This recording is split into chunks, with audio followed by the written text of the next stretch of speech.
And now for school funding, who will pay the price? Multnomah County Chair Beverly Stein received a 70% mandate when first elected chair to fill an unexpired term in 1993. She was re-elected to a full 4-year term without opposition, and previously she had been elected 3 times to the Oregon State Legislature. She has never lost an election. In December of 1994, Governing Magazine named Bev Stein Public Official of the Year, an honor that she shares with Portland's Mayor Vera Katz. Stein and Katz were recognized for, quote, an unusually fruitful experiment in local government interjurisdictional cooperation. The vehicle is the 12-member Portland-Multnomah Progress Board. Chair Stein and Portland Mayor Vera Katz created and serve as co-chairs of that group, which identifies and monitors community benchmarks, long-term goals to focus community and energy and to encourage long-term investments. One of the investments to which Bev Stein is particularly committed is a decent public education for all of her constituents. The flagship of Stein's Good Government Initiative is the Results Campaign, which stands for Reaching Excellent Service Using Leadership and Team Strategies. Using the insights and techniques of continuous quality improvement, total quality management, and other quality approaches, Results is a team-based initiative for increasing governmental productivity, employee morale, and most particularly to this discussion, taxpayer confidence. What will be interesting to see is whether or not and how far her superb leadership skills will go in coupled with this effort in building taxpayer confidence in her determination to use an innovative taxing measure to get the county to support what the state seems stymied in its efforts to do. In addition to her considerable administrative and legislative skills, the background Bev Stein brings to us in today's discussion includes working as a facilitator and strategic planner for nonprofit organizations, social service agencies, and small businesses, and as an attorney for legal aid and in private practice.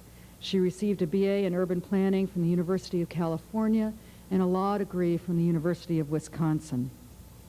This is her second time this year at the podium of City Club, and we welcome you back, Bev. And Chair Stein has some stellar allies in this particular campaign, first and foremost of which is Francie Royce, who is one of 3 Portland public school moms who began a citizen initiative to help fund schools in Multnomah County with a temporary increase in the county business income tax, commonly known as BIT. These grassroots leaders want stable funding for all Oregon public schools, but they're not willing to live through another round of devastating budget cuts in our schools until the governor and the legislators are able to develop a plan to solve the problem statewide. The initiative campaign ended this week when Multnomah County and the City of Portland commissioners committed to guarantee interim school financing by enacting an increase in the business income tax by June 26, 1997, if the legislature fails to restore Multnomah County schools to the 95 service levels for the school year 97-98.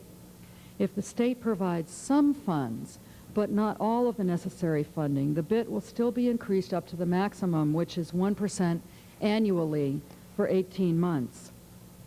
The Chief Executive Officer of the Portland Chamber of Commerce pledged to work in the next legislative session for a statewide solution and interim bridge financing for flat-funded districts until a permanent solution is found, and further to not oppose a temporary increase in the BIT if the governor and legislators are not successful. Like the other 2 moms, Ms. Royce has been an active volunteer in her children's schools and a public school funding activist since the passage of Ballot Measure 5. All 3 of her children are graduates of Lincoln High School. She's an active member of Portland Citizens for Oregon Schools. A longtime Portland resident, Ms. Royce is a planner and project coordinator with the Portland Bureau of Traffic Management.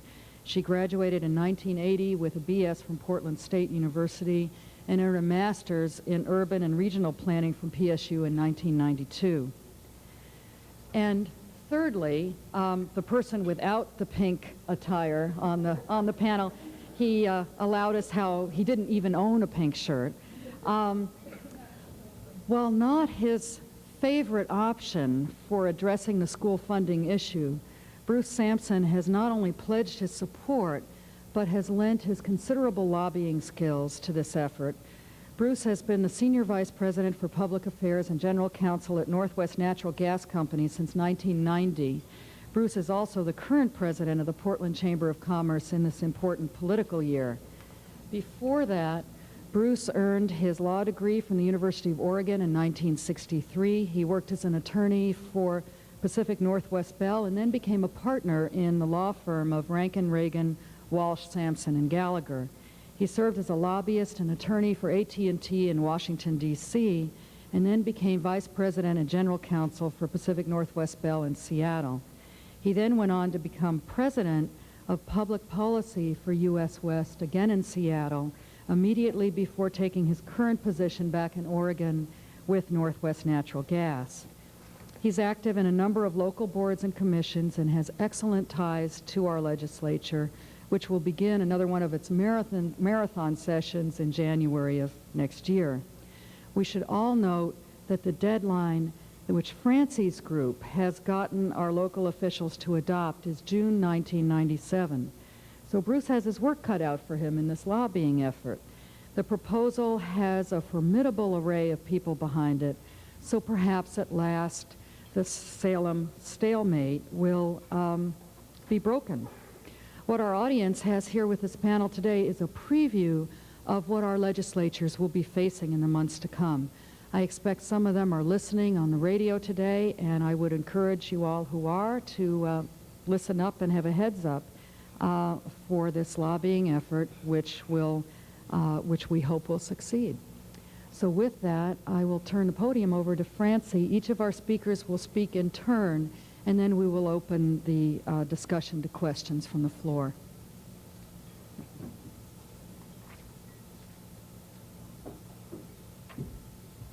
Thank you, Chris. Good afternoon.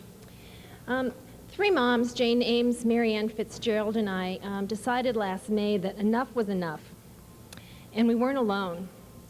The vision we have of the future for our children and our community is going down the tubes. Our vision includes innovative teaching in arts magnets, language immersion, international studies, math and science, and decent class sizes that allow good interaction between children and quality teaching.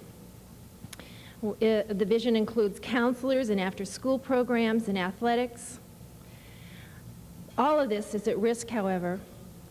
We fear the inevitable when a community loses faith in its public schools, and parents with resources flee the public schools, if not the city. And the city starts a downward spiral. We only have to look at other cities, other major cities across the country to see this example. The three of us started the initiative petition to help fund schools with a temporary increase in the bit. We didn't see any other option on the horizon to stop more devastating cuts to our schools for the school year 97-98. From day one, and we meant it, we said that we would end the initiative if there was another proposal that would produce the necessary resources to bridge the gap in 97-98. We ended the initiative effort 2 weeks ago when that better proposal was firmly guaranteed. I'd like to take just a minute to remind people of some of the changes that have happened since Measure 5 was passed by voters in 1990. The property tax limitation shifted responsibility of funding schools from the local level to the state legislature. The state income tax and the lottery are the major sources of funding today. What used to be a 2/3, 1/3 local and state ratio for school funding is now flipped to 2/3 state, 1/3 local. But more significantly, the total amount of dollars is dictated by the state. If Portland or any other district wanted to tax itself more to be able to have a longer school year or smaller class sizes or programs to keep kids in school, we couldn't do that. For those active in schools, it took some relearning to figure out that fundamental decisions about our schools were taking place in Salem, not at our local school boards. Like other states that have state-funded school systems, Oregon has moved to equity in school funding across the state. The legislature has chosen to do this by cutting or holding flat the previously higher funded districts and raising the level of those that were less well-funded before 1990. Districts that had strong community support and were well-funded saw their budgets decline, while low-spending districts have seen increases. Since Measure 5, Portland Public Schools' budget has gone from $355 million to $302 million. The district has eliminated about 900 positions. During the past 5 years of budget cuts, Portland Public School Board has been able to keep those cuts away from the classroom. Other districts around the state were not in as good a position as us. Districts like Oregon City and Tigard, Elmira, and Neocani had to make the cuts in their classrooms before we did. But in Portland, the axe fell hard last spring when the budget decisions were being made for this September. The cuts in classroom teachers and programs that the board was forced to make for next month, the start of school year, cannot be repeated. They were unacceptable. Some schools were scheduled to lose up to 25% of their teaching staff. The intensive volunteer fundraising, the March for Schools, and the donations by Multnomah County and the City of Portland last spring saved a good number of teaching positions, but did not prevent the layoffs of scores of teachers and counselors, librarians, and other building staff that work with our children every day. We know that our community cannot maintain such a significant level of fundraising for yet another year. We want stable funding for all the Oregon public schools, but we were not willing to let another round of destructive cuts to our schools continue until the governor and the state legislature solve the problem statewide. The BID initiative is one in a long line of efforts to address school funding since 1990.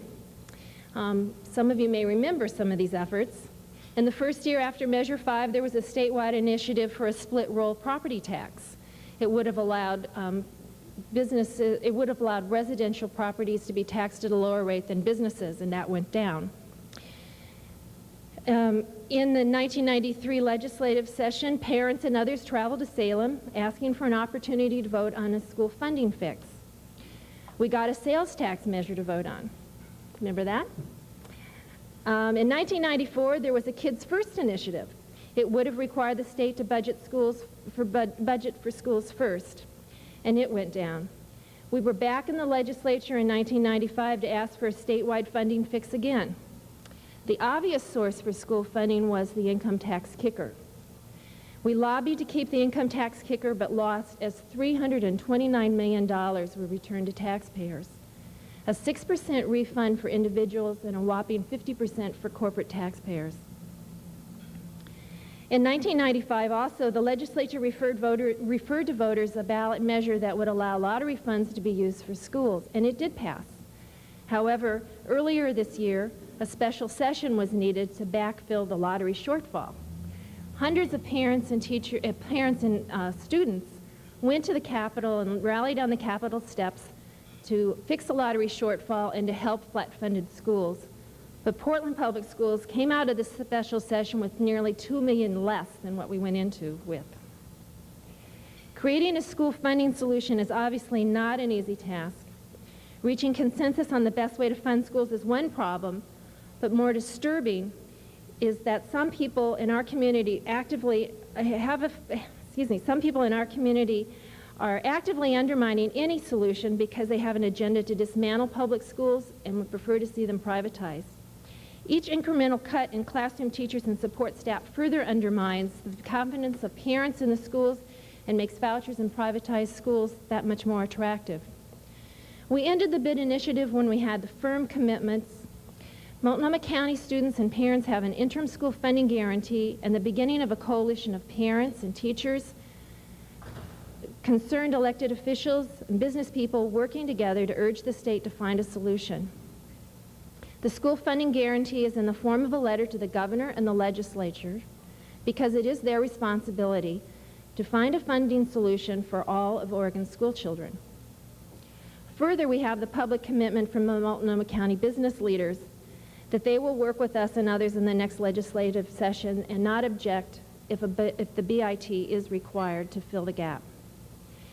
The bit will help but will not fill the shortfall in 1997. It is in Portland Public Schools is estimated to be about $40 million. The temporary bit will will raise about $18 million. That leaves a shortfall that could cost us between 400 and 500 teachers for the 1997-98 school year.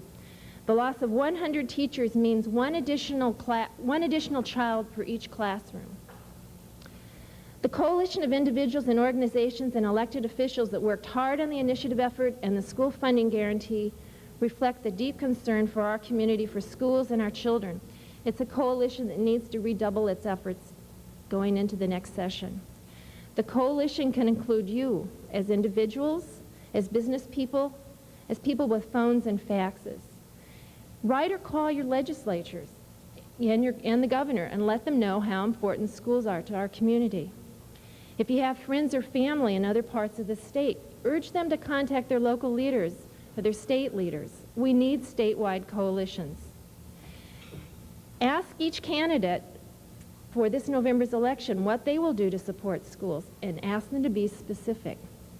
And then before you go to the ballot in November, look at each measure carefully and decide before you vote which will help schools and which will hurt schools. All of this want the best for our children, our own and those who live next door. If a state solution is not found, we recognize that the bit is a Band-Aid. It won't take care of everything. But we are moms, and we know that Band-Aids are necessary to stop the bleeding, to help get on with the healing.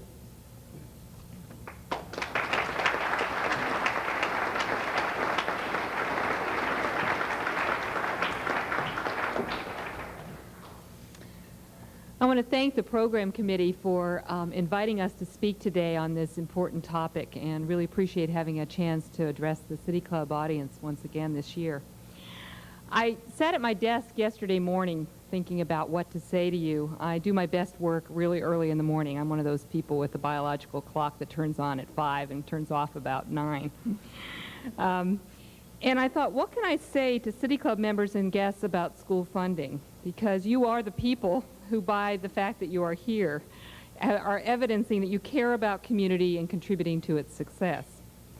We are the people who understand the link between a good education and a quality community. We're the people that understand the link between a good education and economic development. And we're the people who do understand the link between a good education and the reduction in juvenile crime. And we see the link between a good education and our desire to see our children's eyes widen with amazement when they're introduced to the wider world through books, or our desire to see the excitement of a young person engaged in the process of critical thinking for the first time. We are also the people who understand the value to our community of maintaining a high-quality public education system where all children, regardless of race or economic background, can have the opportunity for a first-class education. And we're the people that know that our education system isn't perfect, but we know that every day, dedicated teachers, parents, school board members, and administrators are working diligently to improve it. We know all this, and at the same time, we are in a crisis. This crisis in school funding cannot be fully understood and can never be solved until we understand that it is inextricably linked to a much larger and more complicated crisis that we have failed to address as a community. That crisis is about priorities. It's about how we as a community address problems. It's about our failure as a community to grapple with the complex interrelationship of a changing society and a changing economy. It's about the lack of the political will to be honest about the cost of community services and the sources of funds to pay for them. The T word, it's taxes. Some examples about priorities. A majority of the electorate has decided that building prisons is a priority, and it is a very expensive one. Maintaining the corporate kicker and the personal kicker was a priority for the 1995 legislature. A majority of the legislature has not been able to agree on a way of reducing our reliance on property taxes. And I'll take my share of the blame for this, as I served in the legislature for 5 years. Because the legislature didn't act, we got Measure 5. That sure worked, but not in the way that people expected. It shifted the burden of property taxes to homeowners, slowed the rate of increase, but didn't address the increase in property tax values, and forced a crisis in school funding. Now we face another misguided attempt to address taxes with Bill Sizemore's Tax and Cut Measure Number 47. Cut and cap is the wrong response, but the problem it raises is very real. Property taxes are not a progressive tax, and too many homeowners are getting dramatic increases in their property taxes in October. They have a right to be mad. So what does all of this have to do with the business income tax for schools? The business income tax was the best solution I could come up with to deal with the immediate crisis. The only other choice was to allow the school system to deteriorate more, because that would pressure the legislature to enact tax reform. And some people have advocated that position. But how can we explain that to a third grader or a parent considering private schools? That was not an acceptable option for me and for many others. Hopefully, the possibility of a local solution through a business income tax will be a spur to action. That was the intent of the letter that a majority of the City Council and the Board of County Commissioners sent to the governor and legislative leaders, as Francie described. The legislature has some very real choices and options. I think the legislature needs to amend the one strike and you're out for 15-year-olds and older that we got in Measure 11 in order to reduce our need for prisons and institute a more rational approach to dealing with juvenile crime. They need to repeal the kicker law. They need to consider looking at using the corporate tax to provide incentives for socially responsible business behavior instead of using tax abatements to attract industry. And they need to find a way to reduce the burden of property taxes on homeowners. I know the business income tax is not the best long-term solution, but at a local level, we have very few options. The county cannot do anything about property taxes, nor can the cities. Measure 5 requires the county to assess at fair market value. We have no authority to cap assessments, provide exemptions, or shift the burden among classes with a split roll. These are powers reserved to the state. We need a community movement to pressure the legislature to get its priorities straight and to tackle the tough issues of fair and equitable taxation. We have already seen the beginnings of the movement that is possible and its power. 30,000 people marched through the streets of Portland.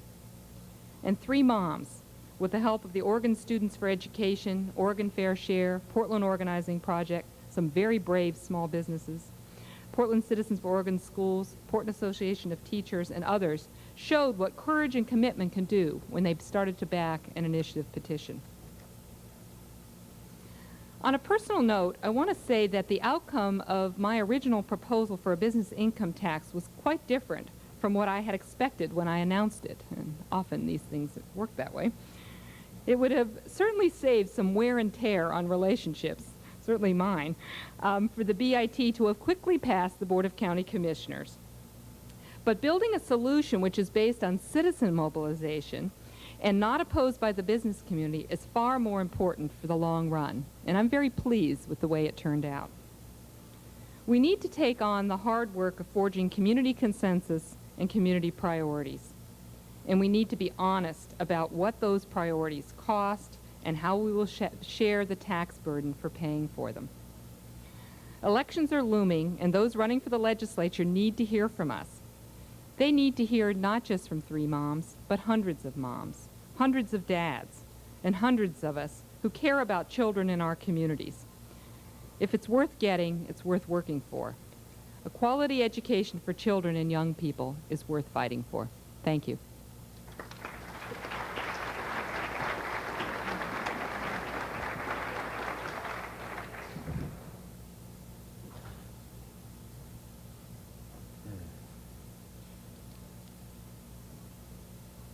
Good afternoon. I'm Bruce Samson from Northwest Natural Gas, and I'm currently the chair of the Portland Metropolitan Chamber of Commerce Board of Directors. Over the past few years, the Portland Chamber has made K-12 education one of its top priorities. We believe that our public education system is one of the key building blocks that makes Portland such a great place to live, to work, and to do business.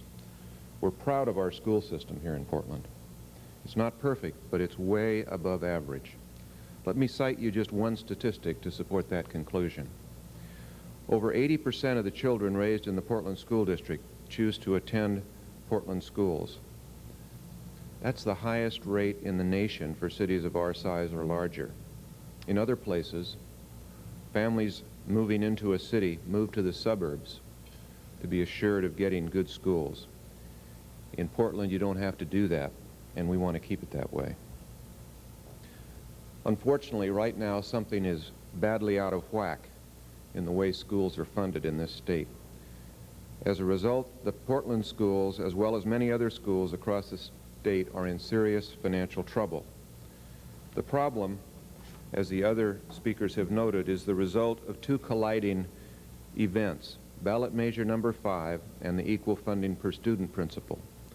Ballot measure number 5 put a fixed limit on the property taxes available to schools, and the equal funding per student principle means that the tax dollars collected for schools are redistributed statewide under a fairly rigid formula that allocates each district the same amount of dollars per student. Portland, Park Rose, and 58 other districts statewide, those that are called the flat-funded districts, are spending above the statewide average per student. These districts won't get any increases, thus the flat-funded title, in per-student funding until all districts are funded at a common level. In practical terms, this means that next year the Portland School District will be underfunded by approximately $40 million. As you know, in the inspiring march this spring, the City of Portland, Multnomah County, hundreds of individuals and businesses stepped forward to provide $24 million in one-time funding for the Portland area schools. This extraordinary effort saved many teachers' jobs and programs, but simply can't be repeated next year. For this reason, the interim bridge financing must be provided by the state of Oregon for Portland and for other flat-funded districts in order to keep them intact until a permanent solution can be found. I can't emphasize enough that this is not just a Portland problem. It's a statewide problem, and a statewide solution must be found. In essence, the voters and legislators have taken away local control of our schools. Now, those in control must act responsibly. Portland schools cannot be allowed to drift steadily downward for 2 more years without relief while the state addresses a long-term solution. I admit I am not a great fan of the business income tax solution. It is, after all, a 68% increase in the Multnomah County business income tax on a segment of our community, and it would raise less than half of the expected shortfall for 97-98. I also believe that ultimately it would have a negative impact on employment and ultimately tax revenues.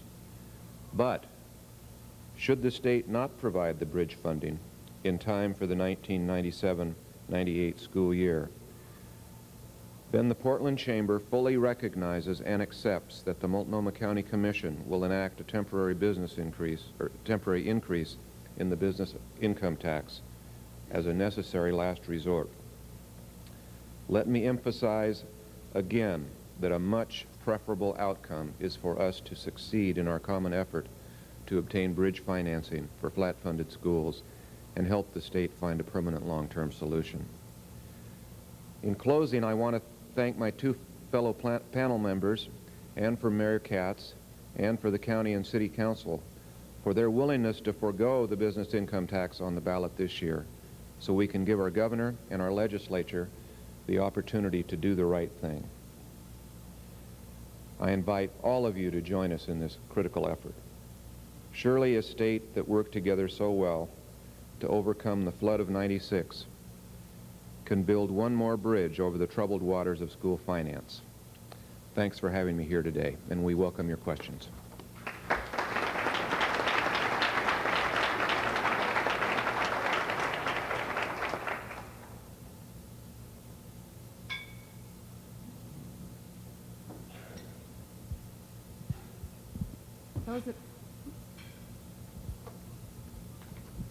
There has to be a button. Can you hear me?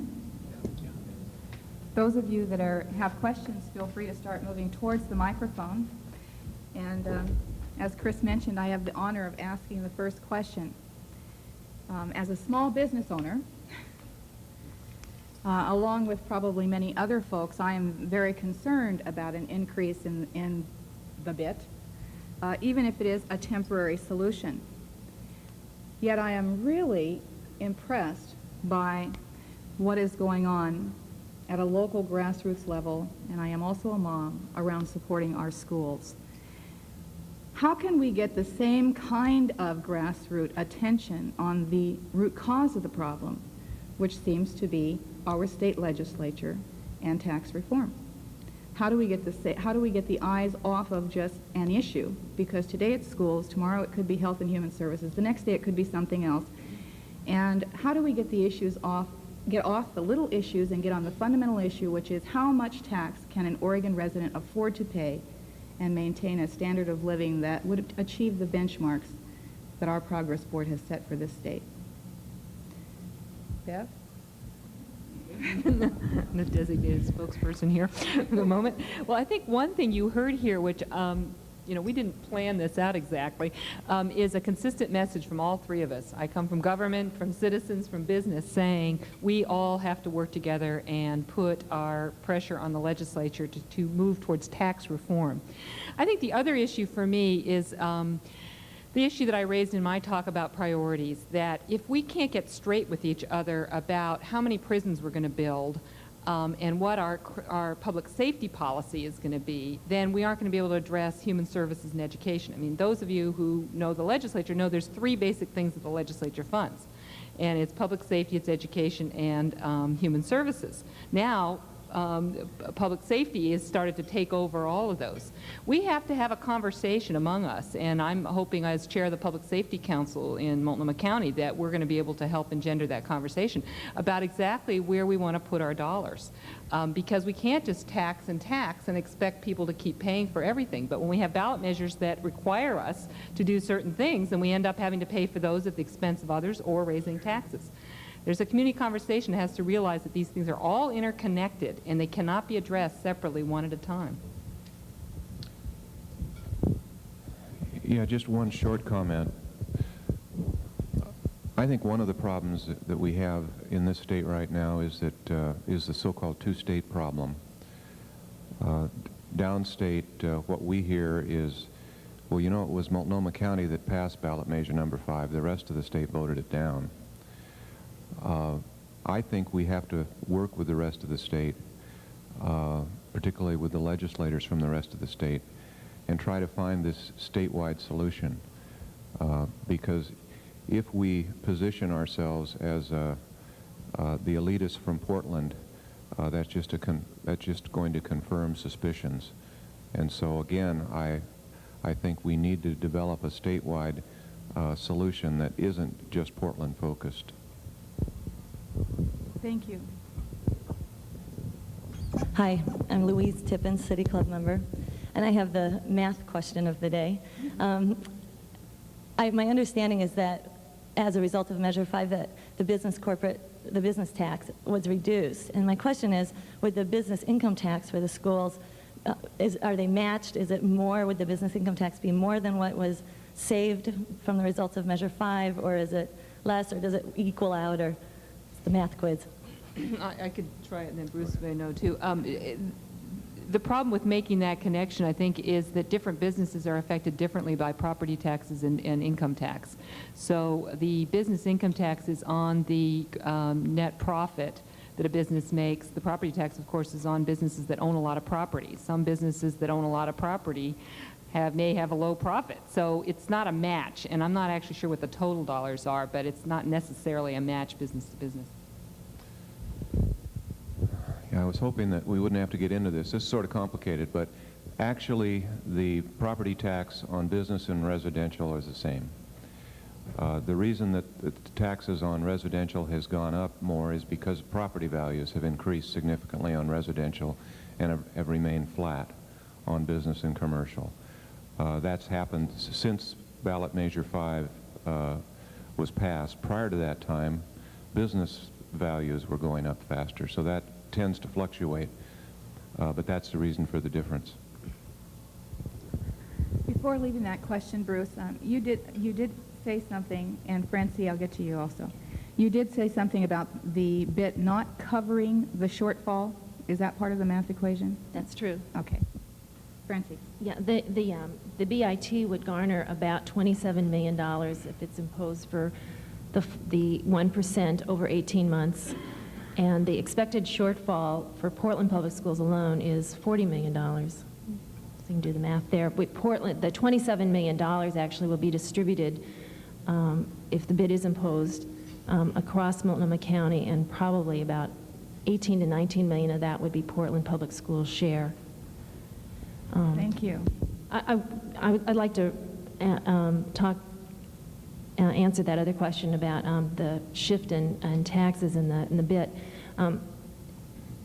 We've had a difficult time finding consensus on what works as a school funding solution, and obviously, if you look at the last 5 years, 6 years of efforts. One thing I learned from being out and collecting with other people, lots of other people, thousands of signatures on this initiative petition, is sort of our own polling. And what really amazed me was the number of small business owners that said they supported the business income tax, they saw it was a fair thing, a temporary increase for schools, but they would not sign the initiative petition if it was a property tax initiative. Now, not only business owners told us that, but you can imagine a lot of residential property owners, homeowners, said the same thing. So there is a perception there that it was viewed as more fair and equal or more progressive than a property tax.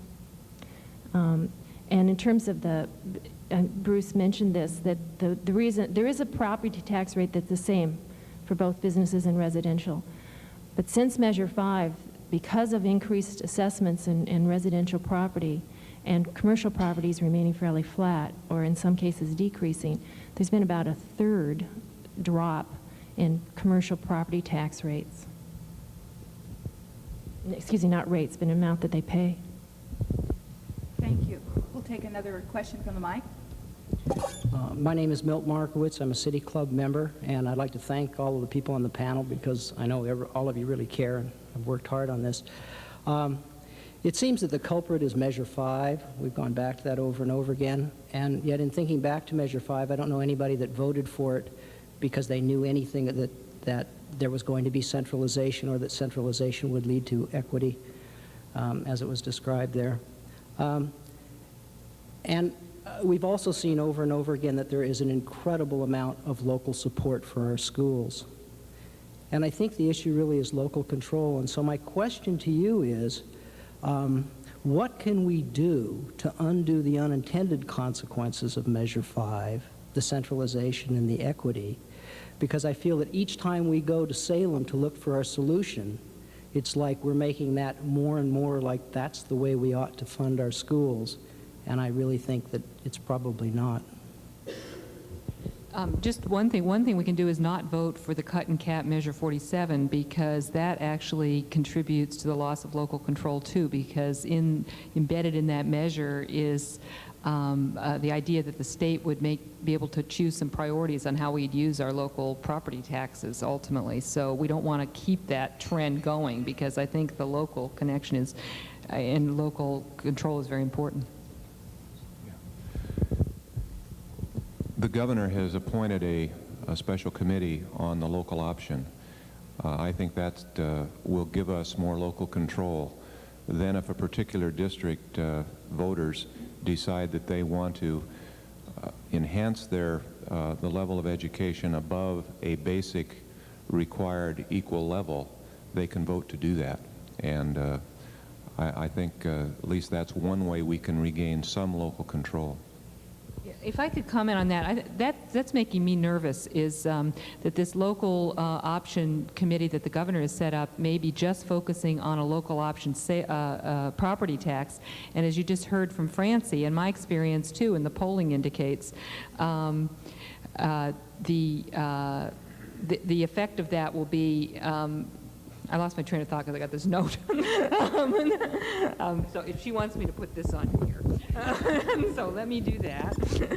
What were we talking about here? Oh, yes, the local option. I would hope that this local option task force would consider some other local options besides property tax, because even if you had the local option, I'm not sure people are going to vote for it, or they should, because their property taxes are going to go up, and that's not what we're trying to do. We'll end up with more cut and caps and more Measure 5s. So. And they've been asked to look at other options beside the property tax. We're having microphone passing difficulties, and I apologize to those of you in the radio audience who are probably hearing what sounds like Independence Day. But go ahead. We'll take another question from the mic. Bob McMiniman, member. Even though you're not wearing pink, Bruce, I appreciate your taste in jackets. It looks quite good. Right on.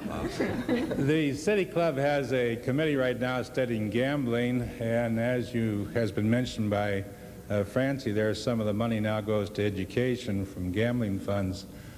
Bruce, I'd like your expertise here, your personal view as to whether or not gambling proceeds should go to schools, and number two, would it be politically possible to either end those funds or to put them someplace else?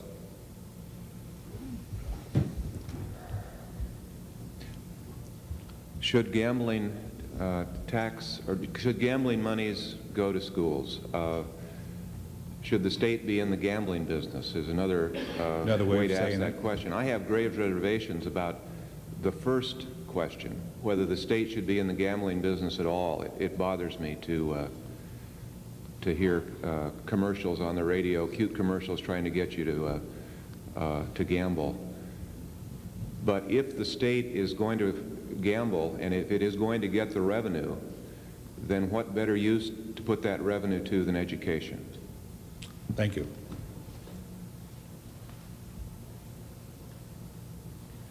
My name is Annette Matson-Krause. I'm a City Club member and also a member of the David Douglas School Board and a mom of 2 elementary children. As there is more than one school district within the City of Portland, and as there are districts that both lie within, partially outside of Multnomah County, if the BIT measure takes place, how is the funding going to be distributed, taking those districts into consideration?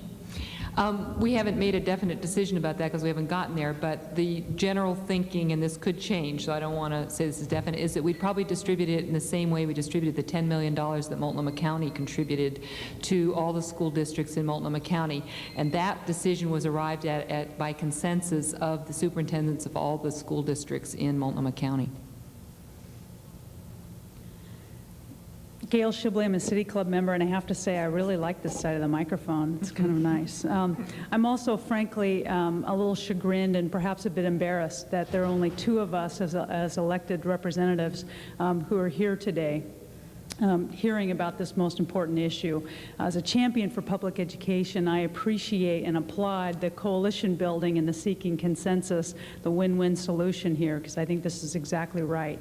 Bruce, you mentioned specifically the kind of bi-state. A lot of us in Portland think of Portland versus Clark County, when in fact it's Portland and the rest of the state. And I'm wondering if each of you, whether it's moms or governments, business sectors, have specific strategies for building coalitions and seeking consensus with your compatriots in other parts of the state. Well, let me just say what I'm going to do, and as you probably know, Northwest Natural Gas operates in a number of communities throughout the state, all of which have school districts, all of which have problems. And so as a company, one of the things that we can do, and I know that there are other statewide companies that are located here in Portland, work through our district offices, work through our branches with local elected officials so that we can then focus back on Salem from the grassroots of those communities. Gail, thanks for the question, and it's really a key one. For operating the legislature, you can't just as Multnomah County legislator somehow make this happen. It's going to require the cooperation. I recently had the opportunity to go to Union County and to LeGrand at the invitation of the county commissioners there, and spent a day going around on an agricultural tour and staying with a family that's a ranching family and talking with them, and found that they were also very concerned with education. And we had a very good discussion. We may have disagreed on some things, but we really agreed about the necessity for funding education.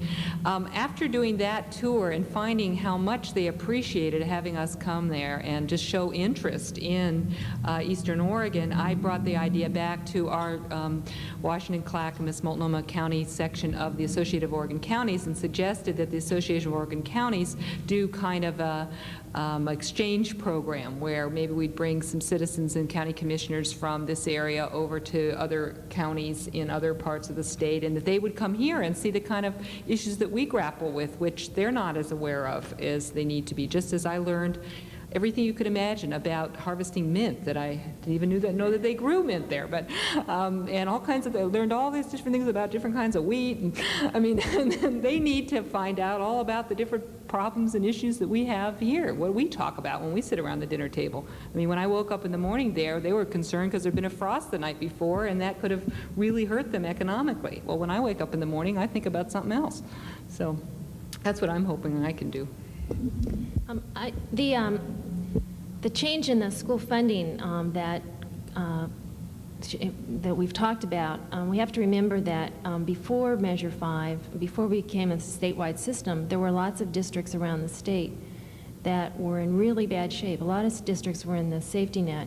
And so the change to a statewide system is helping them a lot. And I think what we need to do is Portlanders and people who have been in a district that's been well supported and appreciated is understand that they and people in other districts around the state that are winning because of Measure 5, that it's a good thing that they're being able to fund their schools more. I think we need to really speak to that and say we think this is good, that their level of funding is raising. But I had an opportunity to meet with some folks in Bend the other day, and they said, well, we don't, and they're coming up. Bend schools, by the way, are one of the schools that are winning. But they don't want to see Portland flat funded, because if the state looks at Portland as sort of the level of funding that everybody's going to be raised to, while Portland is being held flat, over time that means that they have the ceiling. They want to see everyone raise. And I think that there's some common ground that we've got here that we need to be talking about. So that's between parents and teachers and family members talking around the state. And I think the other point is that, Bruce mentioned, the various businesses around the state that are statewide businesses using those networks. Someone gave me this observation for several months ago. I think it's really true that in many ways we may be more integrated as a state economically than socially. So there's a lot of economic ties that we've got around the state. And I really think that businesses that have those economic ties, the utilities, the larger businesses, and even smaller businesses that buy products from other parts of the state, use those networks to talk with your fellow workers and your companies that you work with, and to build those common grounds for solving the state school funding problem. Thank you. We can take another question. Greg Woods, City Club member. We've mentioned being in small business. The increase in the bit tax, I think, concerns a lot of people in business. You've mentioned the 18-month time frame. What happens after that? And secondly, working in business and being around budgets on the private side, it seems that the teachers' unions have a huge stake economically in this whole process. What's their buy-in? Has anybody approached the teachers' unions? In a lot of cases, when a company has to cut, when Boeing has to cut, they go back to the union and say, guys, it's A, you're out of a job, or B, you have to take a 5 or a 10 or a 15% cut over an anticipated time frame. But in reading in the paper, we're not seeing any of this or hearing any of this, any give from the teachers' unions. And as in business, I'd say if you're going to tax us, they've also have to have a buy-in as fair. I don't think it's a matter of taking it out of different people's hides in a way. I mean, I think teachers need to be adequately paid if we want to have good teachers. I think the answer to the question of it's a temporary business income tax, I think the hope is, and there's no guarantee, but the hope is the governor will be able to make good on his promise that in 2 years he will bring forth a solution. One of the reasons we're in this problem now is that the governor has said, I'm not going to really help in the next year. I'm waiting for 2 years. I've got a committee to look at what it costs for quality education, and that's where we get it. What does it cost for teachers? What does it cost for pens and pencils? What it costs for technology? So if we can get through this couple years, we're hoping that the governor will then lead us to a solution. But I don't think that the answer right now is saying that we're cutting teachers. We're not cutting their salaries, we're cutting them out entirely is what we're doing right now. But does that help us? Maybe we could accomplish a similar and make that money go further. If we still had the teachers in place, we could get them. It's in their economic self-interest to be able to say they earn 10% less, but they're still employed. Well, this is a tough one. I think that we have in the Portland Public Schools, and I think it's different because different districts negotiate different contracts. Portland Public School teachers worked for some time without a contract. They didn't get a raise. I think, for me personally, I would rather see teachers adequately, if not well paid. They're dealing with our children every day in the classroom, and I think it's worth it. I think that if we had a pay freeze or cut, which is what you're suggesting for teachers, the morale in teachers and what we would get in terms of quality of education in the schools would really suffer. We are running out of time. If we can make this one quick. I will.